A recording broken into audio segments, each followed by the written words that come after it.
ஆஃபீஸில் BLO BDO ஆஃபீஸில் உட்காந்துக்கிட்டு இவங்களா ஃபார்மை டவுன்லோட் பண்ணி, அரசு அதிகாரிகள் ஃபார்மை டவுன்லோட் பண்ணி, அந்த ஃபார்மில் வந்து எலக்ட்ரல் ரோல் இருக்குல்ல, அதிலிருந்து நேமை பார்த்து எழுதி கையெழுத்து போட்டு மட மட மட மட மட கொடுத்துக்கிட்டு இருக்காங்கன்னு சொல்லி அவர் வீடியோ எடுத்து போட்டிருக்காரு. இவர் தப்பாக கொடுத்தாருன்னு அவர் அரெஸ்ட் பண்ணிட்டுமே, இவர் சரியாக கொடுத்தாருன்னு அதுக்கு பதில் சொல்லட்டுமே? பதில் எதுவுமே கிடையாது. இது எதை காட்டுது?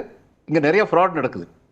சரி, நான் வந்து மாவட்ட தேர்தல் அதிகாரியாக இருந்திருக்கேன். இது வரைக்கும் எப்படிப்பட்ட பழக்கம் இருந்ததுன்னா, ஒரு எலக்ட்ரல் ரோல் வந்து ஒரு வருஷத்துக்குள்ள அடுத்த எலெக்ஷன் நடக்குதுன்னா, அதுக்கு முந்தின எலக்ட்ரல் ரோலை நாங்கள் அப்படியே டிராஃப்ட் ரோலை வந்து பப்ளிஷ் பண்ணோம். பப்ளிஷ் பண்ணி இப்போ கிளைம்ஸ் அண்ட் அப்ஜெக்ஷன்ஸ்னு சொல்லி பொதுமக்கள்கிட்ட இருந்து நாங்கள் கேட்போம். இதுதான் பொலிட்டிக்கல் பார்ட்டிஸ் வந்து எங்கிட்ட இருந்து வாங்கிட்டு போகலாம், கொடுப்போம்.